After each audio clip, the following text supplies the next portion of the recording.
Jika kita berbicara tentang Piala Dunia FIFA pada tahun 2026, sebagian besar orang akan langsung membayangkan sebuah pesta sepak bola terbesar dalam sejarah.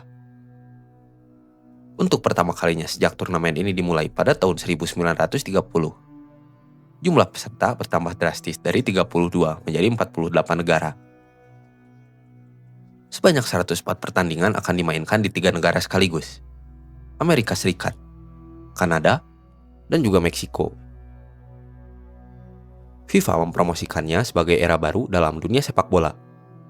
Presiden FIFA, Gianni Infantino, menyebutnya sebagai Piala Dunia bagi seluruh dunia, sebuah simbol bahwa sepak bola semakin inklusif dan semakin global. Namun di balik slogan tersebut, Piala Dunia 2026 justru menjadi salah satu edisi yang paling banyak menuai kontroversi bahkan jauh sebelum pertandingan pertama dimulai. Kontroversinya bukan hanya soal sepak bola. Ia menyentuh persoalan politik internasional, hak asasi manusia, kepentingan bisnis, perubahan format kompetisi, keamanan lintas negara, hingga tuduhan bahwa FIFA semakin menjadikan Piala Dunia sebagai produk komersial dibandingkan sebuah kompetisi olahraga. Untuk memahami mengapa begitu banyak kontroversi bermunculan, kita harus kembali ke beberapa tahun sebelum hak tuan rumah diumumkan. FIFA secara resmi membuka proses pencalonan tuan rumah Piala Dunia 2026. Saat itu situasi FIFA sedang berada dalam fase pemulihan setelah organisasi tersebut diguncang skandal korupsi besar pada tahun 2015 yang menyeret jumlah petinggi FIFA ke proses hukum di Amerika Serikat dan juga Swiss. Presiden FIFA yang baru, Gianni Infantino, berjanji bahwa proses pemilihan tuan rumah akan dibuat jauh lebih transparan dibanding masa sebelumnya. Salah satu perubahan terbesarnya adalah sistem pemungutan suara. Jika pada edisi-edisi sebelumnya tuan rumah dipilih oleh Komite Eksekutif FIFA yang hanya beranggotakan sekitar 20 orang, maka mulai Piala Dunia tahun 2026, keputusan akan diambil oleh seluruh anggota FIFA melalui FIFA Kongres. Lebih dari 200 federasi sepak bola nasional memiliki hak suara. Secara teori, sistem baru ini dimaksudkan untuk mengurangi peluang praktek suap yang selama bertahun-tahun membayangi proses penentuan tuan rumah. Namun perubahan mekanisme tersebut justru membuka dimensi politik yang jauh lebih luas. Negara-negara kini harus melakukan lobby bukan kepada puluhan orang, melainkan kepada ratusan asosiasi sepak bola di seluruh dunia. Kampanye diplomasi olahraga menjadi semakin besar, dan kepentingan geopolitik ikut masuk dalam proses yang seharusnya bersifat olahraga.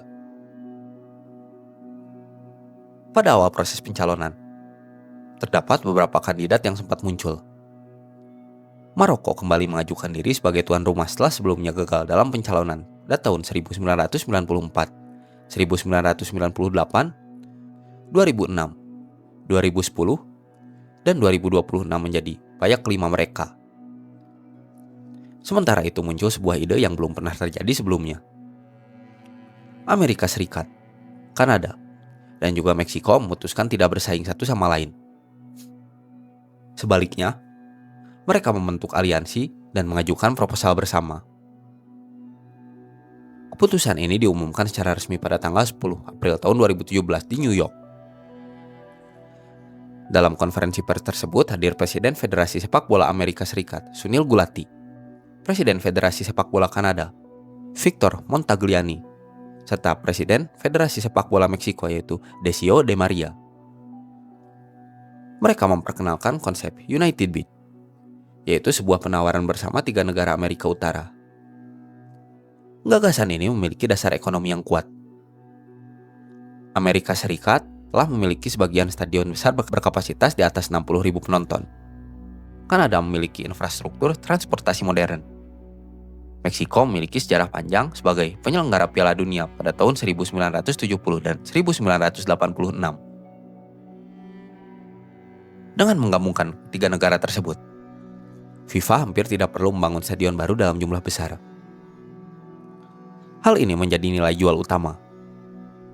Berbeda dengan banyak penyelenggara sebelumnya yang harus menghabiskan puluhan miliar dolar untuk membangun infrastruktur baru. Proposal Amerika Utara lebih banyak memanfaatkan fasilitas yang telah tersedia. Dalam laporan evaluasi FIFA yang diterbitkan pada tahun 2018, proposal Amerika Utara memperoleh skor teknis sekitar 4 dari skala 5. Jauh lebih tinggi dibandingkan dengan proposal Maroko yang berada di kisaran 2,7. Perbedaan terbesar berasal dari kesiapan stadion, kapasitas hotel, jaringan transportasi, potensi pendapatan komersial, serta estimasi keuntungan FIFA. Laporan tersebut memperkirakan Piala Dunia tahun 2026 berpotensi menghasilkan pendapatan lebih dari 11 miliar dolar Amerika Serikat, hampir 2 kali lipat dibanding dengan beberapa edisi sebelumnya. Bagi FIFA, angka tersebut sangatlah menggoda. Namun sejak awal banyak pengamat mempertanyakan apakah faktor ekonomi telah menjadi pertimbangan utama dibandingkan dengan pemerataan sepak bola di dunia. Kritik semakin menguat ketika Presiden Amerika Serikat pada saat itu, yaitu Donald Trump, ikut terlibat dalam proses pencalonan. Pada tanggal 26 April tahun 2018, melalui akun media sosialnya, Trump menulis bahwa akan menjadi a shame jika negara-negara yang menerima dukungan Amerika Serikat justru memilih kandidat lain dalam pemilihan tuan rumah Piala Dunia. Pernyataan itu langsung menuai reaksi internasional. Banyak pihak menilai ucapan tersebut sebagai bentuk tekanan politik terhadap negara-negara anggota FIFA. Walaupun Gedung Putih kemudian menjelaskan bahwa pernyataan tersebut bukan ancaman resmi, sejumlah media internasional dan analis hubungan internasional melihatnya sebagai contoh bagaimana olahraga dan juga diplomasi semakin sulit dipisahkan. Situasi menjadi semakin sensitif karena pada saat itu hubungan Amerika Serikat, Kanada, dan juga Meksiko sedang diwarnai negosiasi ulang perjanjian perdagangan bebas Amerika Utara atau NAFTA.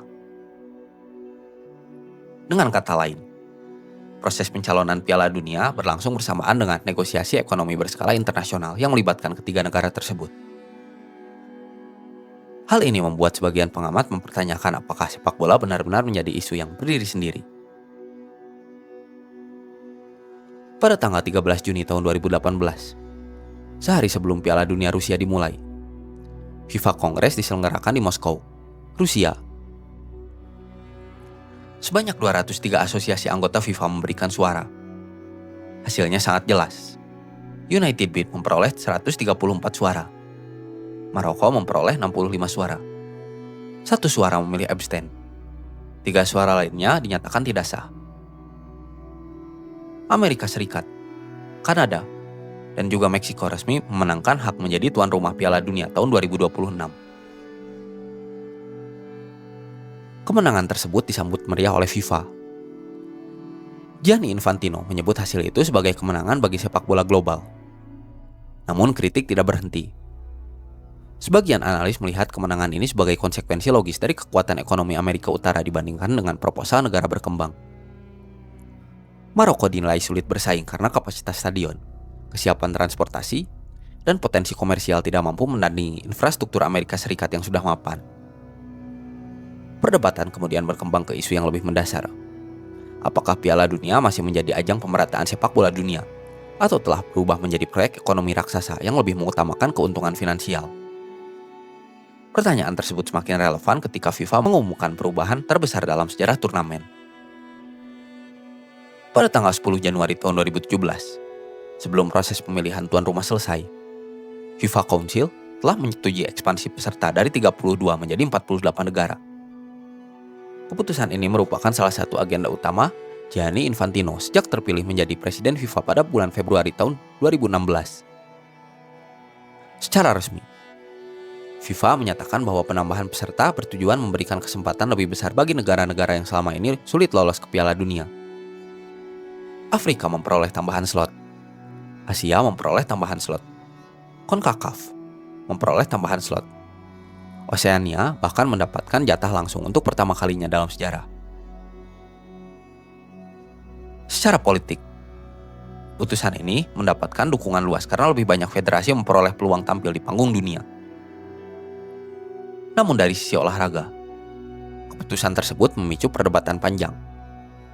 Banyak mantan pemain, pelatih, dan juga analis mempertanyakan apakah kualitas kompetisi justru akan menurun. Semakin banyak peserta berarti semakin banyak juga kesenjangan kemampuan antar negara. Risiko pertandingan yang timpang dianggap meningkat. Selain itu, jumlah pertandingan melonjak menjadi 104 laga. Artinya, jadwal kompetisi akan menjadi jauh lebih panjang, Beban fisik pemain bertambah, dan klub-klub profesional mulai mengkhawatirkan padatnya kalender sepak bola internasional. Kekhawatiran itu bukan tanpa alasan. Sebagian besar pemain terbaik dunia juga harus menjalani kompetisi domestik, Liga Champions UEFA, turnamen antar klub lainnya, serta pertandingan tim nasional.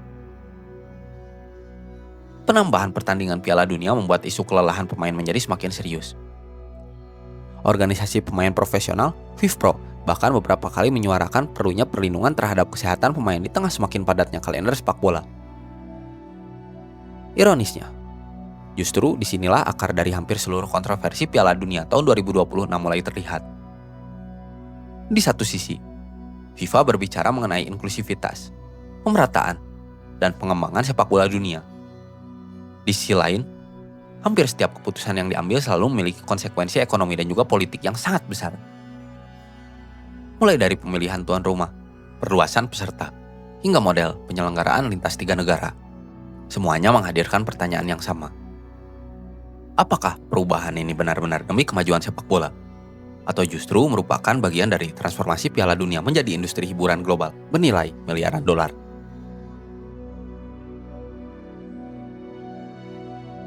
Ketika FIFA secara resmi menetapkan Amerika Serikat, Kanada, dan juga Meksiko sebagai tuan rumah bersama Piala Dunia tahun 2026, banyak pihak menyebut keputusan tersebut sebagai simbol kerjasama internasional.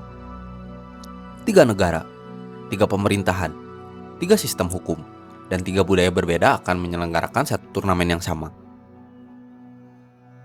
Dalam sejarah Piala Dunia, hal seperti ini belum pernah terjadi dalam skala sebesar itu. Di atas kertas, konsep tersebut terdengar sangat ideal. Namun semakin dekat menuju penyelenggaraan, justru semakin terlihat bahwa tantangan terbesar justru bukan membangun stadion atau menjual tiket.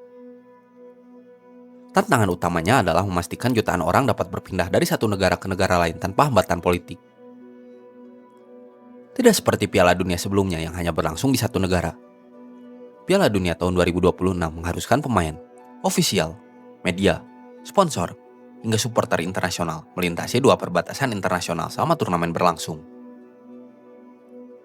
Akhirnya, persoalan yang biasanya berada di luar ranah sepak bola, seperti kebijakan imigrasi, visa, pemeriksaan keamanan, dan hubungan diplomatik tiba-tiba menjadi faktor yang dapat menentukan kelancaran sebuah pertandingan. Persoalan ini juga mendapat perhatian serius pada tahun 2022. Dalam berbagai rapat FIFA, muncul pembahasan mengenai bagaimana mekanisme keluar masuk 3 negara tersebut selama turnamen berlangsung. Salah satu usulan yang berkembang adalah penerapan sistem perjalanan khusus bagi pemegang tiket resmi Piala Dunia.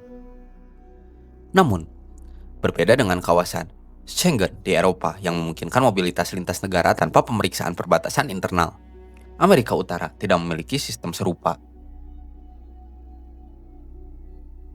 Setiap orang wajib mematuhi aturan imigrasi masing-masing negara. Ini berarti seorang supporter yang ingin menyaksikan pertandingan di Guadalajara, kemudian terbang ke Dallas, lalu melanjutkan perjalanan ke Toronto, harus memenuhi seluruh persyaratan masuk ke Meksiko, Amerika Serikat, dan Kanada secara terpisah. Masalahnya, kebijakan visa ketiga negara tersebut tidak selalu sejalan. Amerika Serikat memiliki salah satu sistem pemeriksaan visa paling ketat di dunia. Banyak negara peserta Piala Dunia berasal dari kawasan Afrika, Timur Tengah, Asia Selatan, dan Amerika Latin yang warganya wajib menggunakan visa jauh sebelum keberangkatan. Prosesnya dapat memakan waktu berbulan-bulan, bahkan terdapat resiko penolakan. Kekhawatiran ini bukan sekedar teori. Pada Piala Dunia tahun 1994 yang juga diselenggarakan di Amerika Serikat, sejumlah supporter mengeluhkan proses visa yang panjang. Pengalaman serupa juga pernah terjadi di berbagai turnamen internasional lain yang digelar di Amerika Serikat, termasuk Copa America Centenario tahun 2016 dan beberapa kompetisi FIFA usia muda. Karena itulah sejak tahun 2023, berbagai organisasi pendukung sepak bola mulai mendesak FIFA agar memperoleh jaminan resmi dari pemerintah Amerika Serikat. Mereka khawatir ribuan pendukung dari negara-negara tertentu tidak akan dapat memasuki Amerika Serikat meskipun telah membeli tiket pertandingan. Di sisi lain, persoalan tidak berhenti pada supporter. Media internasional juga menghadapi tantangan serupa. Jurnalis dari negara-negara yang memiliki hubungan diplomatik buruk dengan Amerika Serikat berpotensi menghadapi proses administrasi yang jauh lebih panjang dibandingkan media dari negara lain. Padahal FIFA selalu menekankan bahwa akses media merupakan salah satu elemen penting dalam penyelenggaraan Piala Dunia. Persoalan menjadi semakin kompleks jika pembahasan beralih pada para pemain. Secara prinsip, FIFA memiliki mekanisme yang mewajibkan negara tuan rumah memberikan akses masuk pada seluruh peserta yang lolos kualifikasi. Ketentuan tersebut tercantum dalam Host Country Agreement yang ditandatangani bersama dengan pemerintah penyelenggara. Namun dalam prakteknya, terdapat pengecualian yang berkaitan dengan keamanan nasional. Artinya, apabila terdapat individu yang masuk dalam daftar sanksi internasional, daftar pengawasan keamanan, atau memiliki persoalan hukum tertentu, pemerintah memiliki kewenangan melakukan pemeriksaan tambahan. Kekhawatiran itu semakin meningkat setelah hubungan internasional masuk ke periode yang penuh dengan ketidakpastian. Perang antara Rusia dan juga Ukraina yang dimulai pada tanggal 24 Februari tahun 2022 mengubah banyak dinamika olahraga global. Rusia dikenai berbagai sanksi olahraga internasional dan dikeluarkan dari kompetisi FIFA maupun UEFA. Di saat yang sama, konflik Timur Tengah kembali meningkat setelah pecahnya perang antara Israel dan juga Hamas pada bulan Oktober tahun 2023 yang kemudian memicu ketegangan diplomatik di berbagai kawasan. Meskipun konflik-konflik tersebut tidak secara langsung berkaitan dengan penyelenggara Piala Dunia tahun 2026, FIFA mulai menghadapi pertanyaan yang sama seperti pada edisi-edisi sebelumnya. Bagaimana jika negara yang sedang bersengketa lolos ke putaran final? Bagaimana jika supporter dari negara tertentu menghadapi pembatasan perjalanan? Dan bagaimana jika hubungan diplomatik berubah hanya beberapa bulan sebelum turnamen dimulai? Pertanyaan-pertanyaan itu belum memiliki jawaban yang benar-benar pasti. Di sisi lain, perhatian publik juga tertuju pada kondisi perbatasan Amerika Serikat dan juga Meksiko. Selama bertahun-tahun, wilayah ini menjadi salah satu jalur migrasi terbesar di dunia. Pemerintah Amerika Serikat terus memperketat pengawasan terhadap arus migran ilegal melalui peningkatan personel patroli perbatasan, penggunaan teknologi pengawasan, hingga pembangunan penghalang fisik di beberapa wilayah. Ironisnya, beberapa kota tuan rumah Piala Dunia berada tidak jauh dari kawasan tersebut. Houston, Dallas, dan sejumlah kota lain memiliki koneksi transportasi yang sangat erat dengan wilayah perbatasan. Situasi ini membuat aparat keamanan harus menyusun strategi yang jauh lebih kompleks dibandingkan dengan penyelenggara turnamen sebelumnya. Mereka tidak hanya mengamankan stadion, tapi juga bandara, jalur kereta, terminal bus internasional, hingga titik-titik pemeriksaan perbatasan. Persoalan keamanan semakin berat karena FIFA memperkirakan lebih dari 6 juta penonton akan menghadiri seluruh pertandingan Piala Dunia pada tahun 2026. Angka tersebut akan menjadikannya sebagai Piala Dunia dengan jumlah penonton langsung terbesar sepanjang sejarah. Setiap perpindahan antar kota akan menghasilkan lonjakan mobilitas yang belum pernah dialami Amerika Utara dalam satu ajang olahraga. Sebagian besar pertandingan memang akan dimainkan di Amerika Serikat. Dari 104 pertandingan yang dijadwalkan, 78 diantaranya berlangsung di 11 kota di Amerika Serikat. Kanada mendapat 13 pertandingan, sementara Meksiko juga memperoleh 13 pertandingan. Distribusi ini sejak awal memunculkan kritik. Walaupun secara resmi disebut sebagai tuan rumah bersama, banyak pihak menilai Kanada dan juga Meksiko hanya berperan sebagai pelengkap, sedangkan pusat penyelenggaraan sesungguhnya tetap berada di Amerika Serikat. Kritik tersebut semakin menguat ketika FIFA menetapkan bahwa seluruh pertandingan mulai babak perempat final hingga final akan dimainkan di stadion-stadion Amerika Serikat. Artinya, apabila sebuah negara mulai turnamen di Kanada atau Meksiko dan berhasil melaju jauh, mereka pada akhirnya tetap harus berpindah ke Amerika Serikat untuk memainkan fase-fase penentuan.